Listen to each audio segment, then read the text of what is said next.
où les personnes vers lesquelles j'étais attirée, c'est toujours un peu le même type de physique. J'étais dans une banlieue très diversifiée. Pour le coup, il n'y avait pas beaucoup d'Asiates, mais il n'y avait pas beaucoup de Blancs non plus. Mais c'est vrai que c'était à majorité arabe et noir. À mes 15 ans, je suis arrivée dans un lycée très blanc, pas du tout de diversité. Que la diversité, c'était peut-être 5% du lycée, quoi. Un lycée très parisien. C'est ça qui a commencé à forger mon attirance. Inconsciemment ou consciemment, tu te rapproches de personnes qui te ressemblent. Parce que même si t'as pas les mêmes origines, que t'as pas fait forcément les mêmes types d'études, on se comprend. Il y a des codes qu'on a. On est une communauté à part entière. Ma mère me dit souvent te mets pas avec un Chinois, il me supporterait pas. J'ai une personnalité forte et aussi je suis occidentalisée, qu'elle considère qu'ils traitent pas bien les femmes. Je me suis rendu compte que je suis peut-être un petit peu superficielle. En tout cas, moi c'est important le physique. Grand, c'est genre 1m80 quoi. J'ai limité beaucoup de personnes de la population, certes, mais quand je sortais avec certains mecs, François, ils étaient pas petits, hein. Ils faisaient 1m75, donc 10 cm de plus que moi. Mais sauf que quand je portais des talons, j'arrive à sa hauteur où je le dépasse un tout petit peu. Et en fait, ça me stressait.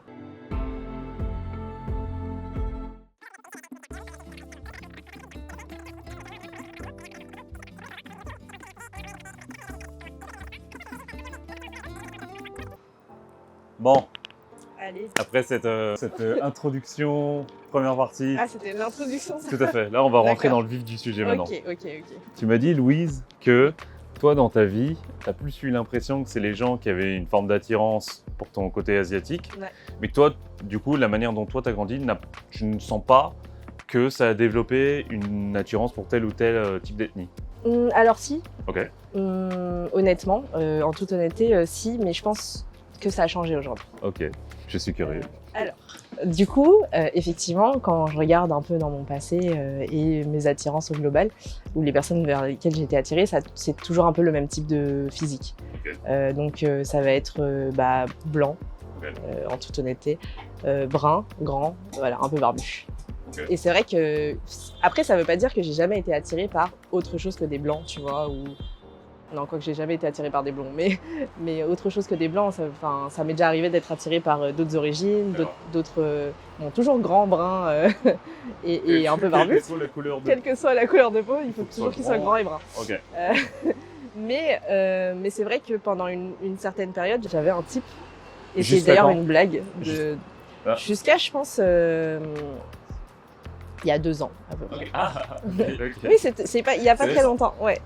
Donc bon, moi j'ai toujours été attirée par plein de types de personnes différentes, mais c'est vrai qu'il y a quand même, tu vois, quand tu fais des stats, c'était plus des blancs, bruns, Ok. voilà. Mais aujourd'hui ça a changé parce que mon ex, le plus récent, Ouais. il est pas du tout blanc. Alors il est grand, brun, barbu, mais Il est de quelle origine? il est algérien martiniquais, Ok. donc pas du tout blanc, Ok. loin de là. Et je l'ai pas, enfin, tu vois, il m'a pas attiré pour ses origines ou sa couleur de peau ou quoi que ce soit, mais pour sa personne, je le trouvais très beau, il est très beau, mais aussi pour sa personnalité.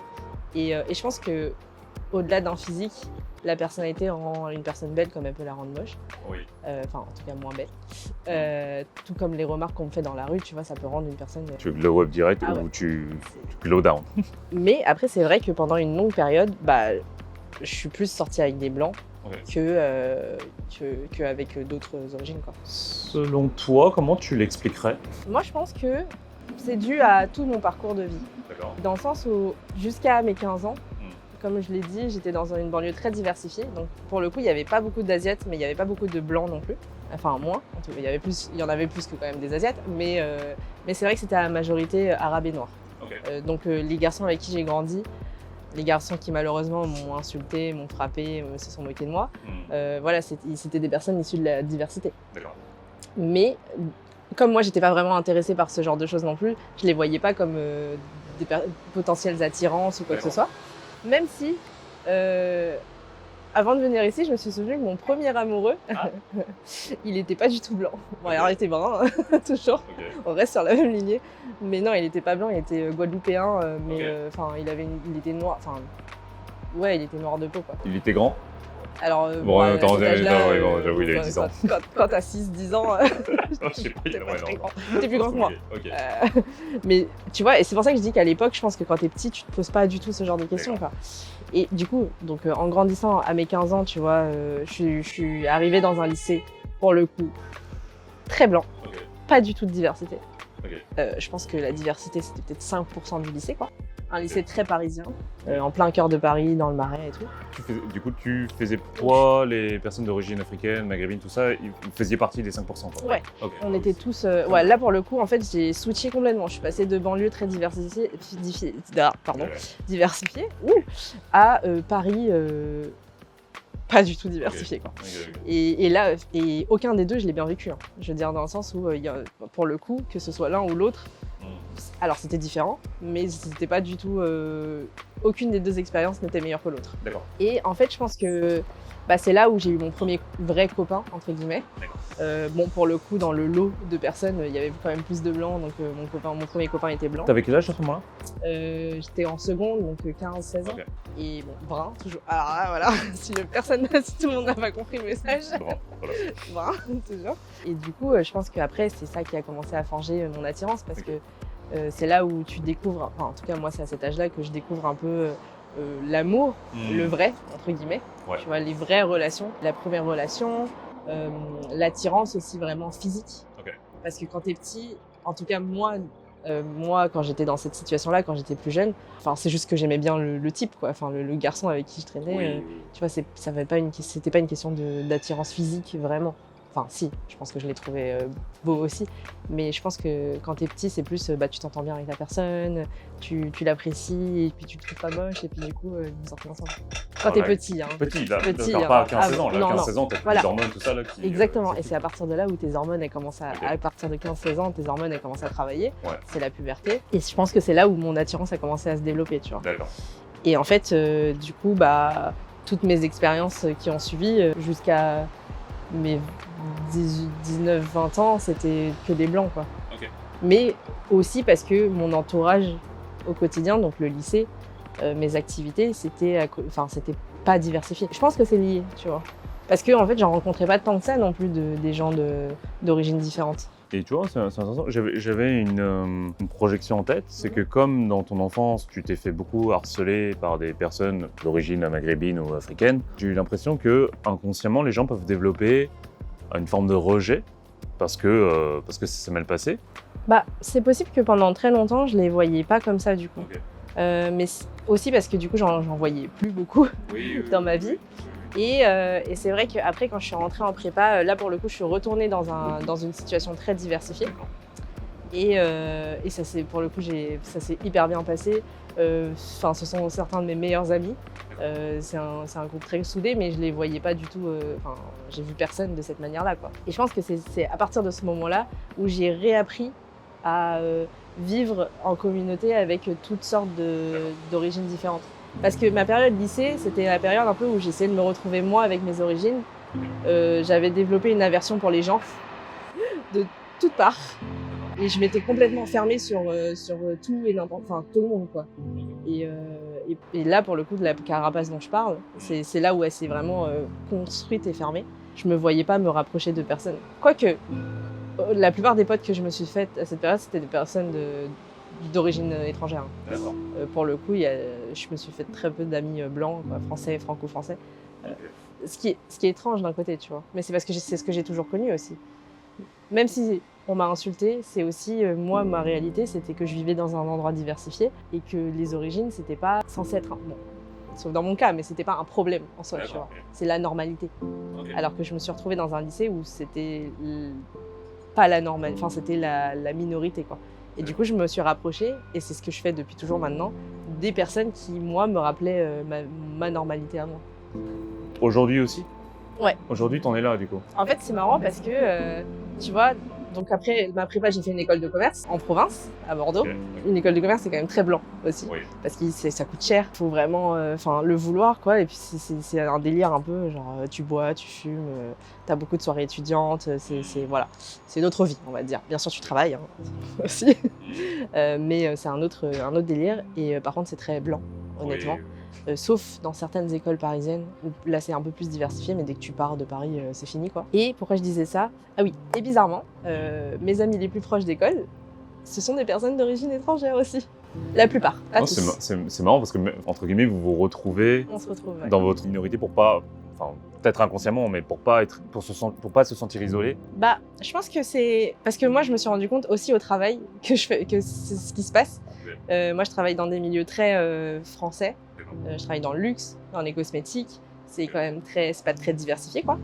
Et encore, j'ai de la chance en digital, c'est quand même très diversifié. Mais je pense qu'en fait, inconsciemment ou consciemment, tu te rapproches de personnes qui te ressemblent. Parce que même si t'as pas les mêmes origines, que t'as pas fait forcément les mêmes types d'études, en fait, on se comprend, tu vois. Il y a des codes qu'on a.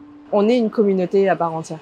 Moi, une de mes croyances, c'est qu'on a tous une forme de peur du rejet, plus ou moins développée, et que pour éviter de se faire rejeter, on va se rapprocher le plus possible de quelqu'un qui, entre guillemets, a peut-être la même problématique que toi. Et du coup, bah, c'est bête, hein, mais si la personne, dans ta tête, inconsciemment, tu dis « Ah, elle est aussi issue d'une minorité, je suis issu d'une minorité », il y a plus de chances qu'elle ne me rejette pas que, entre guillemets, le groupe majoritaire qui est déjà formé et qui n'est pas obligé de m'accepter, quoi. Bah, c'est possible, hein. Ouais. Après, moi, je sais que pour ma part, ça s'est fait assez naturellement au final. D'accord. Parce que, tu vois, dans mon école de commerce, j'ai parlé à plein de gens différents. J'ai fait partie d'une asso où, quand même, c'était diversifié, mais pas tant que ça non plus, quoi. D'accord. Et en fait, parmi cette asso-là, les personnes qui, aujourd'hui, sont proches de moi, bizarrement, ce sont pas des blancs, quoi. D'accord. Mais je pense que c'est juste qu'au bout d'un moment, tu te rends compte que tes centres d'intérêt, c'est pas forcément les mêmes, que t'as pas forcément eu le même type d'éducation, que t'as pas forcément la même vision des choses, tu vois, que des fois dans les discours, même si on peut avoir des opinions différentes, ça y a pas de souci, mais que peut-être il y a des discours qui toi vont te déranger, où tu te rapproches pas de certaines valeurs et en fait naturellement, tu vois, c'est comme moi dans certaines de mes expériences professionnelles. Au début, je m'entends très bien. Moi, je m'entends facilement avec les gens. Pour le coup, j'ai de la chance. Et je fais pas de distinction, tu vois. Je m'en fiche que tu sois vert, jaune, noir ou pas. Si je t'aime bien, je t'aime bien. Mais c'est vrai qu'au bout d'un moment, soit c'est superficiel, soit ça rentre en profondeur. Mais quand je rentre en profondeur dans des relations avec certaines personnes, même amicales, souvent, ce sont des personnes d'origine étrangère. Alors que quand on part du même pied d'égalité, tu vois, je m'entends bien avec tout le monde. Et c'est juste que petit à petit, bah, t'as des fossés qui se creusent. C'est quoi enfin, comment dire, comment tu fais pour sentir qu'avec cette personne-là, tu vas pouvoir échanger de manière profonde? Profonde sur quoi d'ailleurs? Sur tout et n'importe quoi, la vie, tes problèmes, ta situation, tes expériences. Je pense que ça se fait naturellement. En fait, c'est quand t'es plus ou moins à l'aise avec les gens. Tu vois, moi, il y a plein de gens avec qui je m'entends très bien dans les différentes expériences professionnelles que j'ai eues, où on va parler de notre quotidien, tu vois, de nos histoires d'amour, je sais pas, de ce qu'on a fait le week-end, de nos voyages. Mais tu vas pas forcément rentrer dans des discussions un peu plus profondes. Tu vois, le racisme, les agressions, les trucs qui vont te déranger, les trucs qui te révoltent, entre guillemets, tu vois. Parce qu'en fait, tu sais que potentiellement, La personne ne comprendra pas.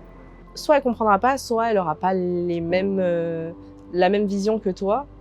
Et si c'est des sujets qui t'importent vraiment, compliqué un peu. Surtout que dans un milieu professionnel, il faut quand même garder cette neutralité en fait entre tes opinions personnelles et le bien-être commun de l'entreprise, quoi. D'accord. Enfin, en tout cas, c'est ma vision des choses et c'est mon expérience de ce que j'ai vu moi au quotidien. Ok. J'aurais une question. Moi-même, quand j'étais passé sur YouTube, on l'avait posé. Enfin, on m'avait posé du coup des questions sur mes attirances à moi. Et après, on a évoqué la particularité asiatique et asiatique. Est-ce que moi, j'ai été attiré par les femmes asiatiques? Et du coup, je vais te poser la même question à toi. On a parlé du coup des blancs, des personnes d'origine africaine, maghrébine. Qu'en est-il des asiatiques? Alors, c'est vrai qu'en toute honnêteté, c'est rare que j'ai déjà été attirée par les asiatiques. Aussi parce que j'en ai pas forcément rencontré beaucoup dans ma vie. Enfin, je dis ça, mais je suis partie en Corée, vivre en Corée pendant 6 mois, donc voilà. Mais j'étais en couple à ce moment-là. Les Coréens sont grands, ce qui paraît. Oui, ils sont pas petits, quoi. Mais bon, après, à ce moment-là, je regardais pas les gens parce que j'étais en couple. Ah oui. Donc voilà, je saurais pas te dire, tu vois. Mais non, c'est vrai que ça m'est rarement arrivé dans ma vie. C'est déjà arrivé, pour le coup. Mais c'est vrai que c'est rarement arrivé. Après, je pense que c'est dû au fait que moi, j'ai pas forcément grandi entourée d'asiatiques. D'accord. Donc c'est pas ma norme à moi. Et en plus de ça, bon, ma mère me dit souvent, te mets pas avec un chinois, quoi. Ça, c'est intéressant, pourquoi? Enfin, est-ce que tu sais pourquoi? Ouais, elle me dit, après je sais pas si elle est sérieuse aussi, elle me dit ça en rigolant, mais en gros elle me dit plusieurs choses. Elle me dit déjà que il me supporterait pas, dans le sens où j'ai Une personnalité forte? J'ai une personnalité forte et aussi je suis occidentalisée un peu. beaucoup. Enfin, j'ai grandi dans la double culture, donc je pense qu'elle a en tête les Chinois de Chine. D'accord. Il y a ça, et aussi le fait qu'elle considère qu'ils traitent pas bien les femmes. Mon père, ça va, hein, tout va bien, j'ai pas d'annonce à faire. Mais... Enfin, de toute façon, si elle, entre guillemets, si elle t'encourage à ne pas aller sur cette voie-là, c'est qu'elle a vécu elle-même des choses qui font que ça a du sens pour elle, quoi. Oui, ou juste c'est sa manière de... Voilà, ma mère, faut pas trop se poser de questions. Donc forcément, tu vois, quand on te dit ça, et qu'en plus t'en connais pas beaucoup, bah tu te dis ok, bah c'est pas pour moi, quoi. Mais je pense que aujourd'hui, tu vois, là, si je devais rencontrer une nouvelle personne... Là, actuellement, t'es célibataire, c'est ça? Je suis célibataire, Ok. tout à fait. Aujourd'hui... On mettra ton Instagram. Pardon. Non, je déconne. Je suis ça sera coupé au montage. On a compris les brins. Les grands brins. Ah, d'ailleurs, c'est quoi grand? On fait de digression là. Ah, grand, bah en fait, moi je porte des talons Tu fais 1 mètre combien, Je toi? fais 1m65, donc taille moyenne en France. Ok. Un peu plus grande que la moyenne en Asie, en Ok. Chine. Je porte des talons très souvent, Ouais. en fait, des talons de 10 cm en général. Ok. Et j'en ai là, voilà, actuellement. Et en fait, moi je veux juste pas le dépasser, le type. C'est des questions qui sont un peu. Comment dire? J'aime Non, bien mais- interroger les gens sur qu'est-ce qui font que. En fait, j'explique. Parce que je me suis déjà posé la question. Je suis déjà sortie avec des types qui étaient un petit peu moins grands. Un petit peu moins grands, ça veut dire que je les dépassais un tout petit peu quand je portais des talons. Et en fait, je me suis rendu compte que je suis peut-être un petit peu superficielle. En tout cas, moi, c'est important, le physique. Je comprends qu'il y ait des personnes, ce soit pas forcément le plus important. Moi, c'est important, je le sais. En vrai, les gens qui. Enfin, sauf si les gens ont Non, atteint mais vraiment il y un en stade de a. conscience. Ça reste important dans tous C'est les cas. important. Moi, je trouve que c'est important. Il y a une attirance, quoi. Faut Un que t'aies minimum. l'attirance, faut Oui. que la personne te plaise. Et en fait, je me suis rendu compte que quand je sortais avec certains mecs qui étaient grands, enfin, en soi, ils étaient pas petits, hein. Ils faisaient 1m75, Ok. 1m78 peut-être, Hmm. non, 1m75, donc 10 cm de plus que moi. Hmm. Mais sauf que quand je portais des talons, bah forcément, j'arrive à sa hauteur Oui. ou je le dépasse un tout petit peu. Ok. Et en fait, ça me stressait. Mais Ça, c'est hyper intéressant. non, mais c'est Je trouve vrai. que hyper Et en intéressant fait, de- c'est con, mais en fait, le truc, c'est que moi, j'aime bien quand c'est harmonieux, quand... Non, mais c'est bête, hein. Non, mais franchement, Et, il n'y a pas de voilà, jugement. Je trouve, c'est- j'ai juste une curiosité qui est en Non, mode. mais moi, en tout cas, moi, c'est ça. C'est que j'aime bien que ce soit harmonieux. Et même, tu sais, l'idée de, bah, c'est bête, mais tu vois, quand t'es avec un mec, t'as envie de te sentir protégé. Oui, ça, oui. T'as envie de te sentir, voilà, rassuré. T'as envie d'avoir un homme à côté de toi qui ait une présence, en fait. Et moi, je sais que je m'étais rendu compte à cette époque-là que ça me dérangeait quand même.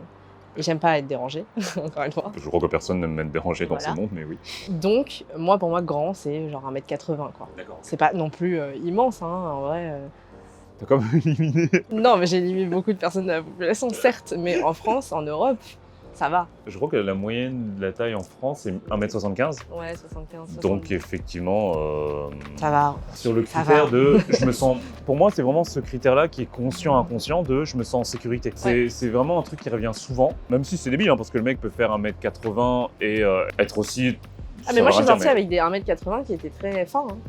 C'est pas une question de muscles pour le coup. Ouais. Après, je pense que vraiment, moi, il y a ce truc d'harmonie aussi, dire. physique. Est-ce que tu peux développer ce truc de l'harmonie? Non, mais parce que en fait, je sais pas. Après, je pense que c'est des idées un peu patriarcales ou quoi, mais Ouais. pour moi, Ok. un homme doit être plus grand que Non, mais- sa femme. Et ça, c'est intéressant parce que je pense que si tu avais le pouvoir de changer ce conditionnement, tu le ferais peut-être. Oui, bah, Entre guillemets, ne plus te sentir dérangé, ne plus te sentir stressé si Oui. tu sors avec un mec qui fait 1m73 ouais, par exemple. totalement, bien sûr. Bien sûr, parce que ça veut pas dire que la personne, elle est pas belle, ça veut pas dire que la personne, elle est pas intéressante. Non, bien sûr, c'est psychologique en soi. Ok. C'est, pour le coup, c'est très psychologique. Ah oui, Et il y a des personnes, des mecs qui sont très beaux, mais qui sont plus petits. Enfin, plus petits. Enfin, Plus qui petits sont que quand même- 1m80, voilà. Oui. Et qui, du coup, me plaisent moins, tu vois. Parce que tout de suite, moi, clairement, c'est mon critère C'est quoi- numéro 1. C'est quoi le stress dont tu me parles? Ça se manifeste comment? C'est Je des sais voix, pas. c'est des sensations dans le corps?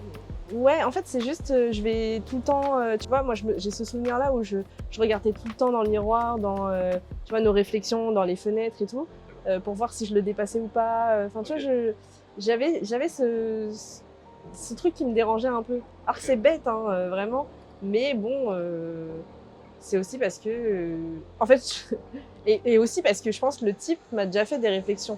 En fait, il me disait, ah ouais, quand même, là, tu me dépasses et tout, tes talons, ils sont un peu hauts, tu vois. Ok. Peut-être que tu devrais les mettre moins souvent. Enfin, je pense que c'était un peu maladroit de sa part. Ok. Mais moi, j'étais en mode, bah non, moi, j'adore mes talons. Enfin, je veux dire, moi, ça me fait plaisir de m'habiller comme ça, tu vois.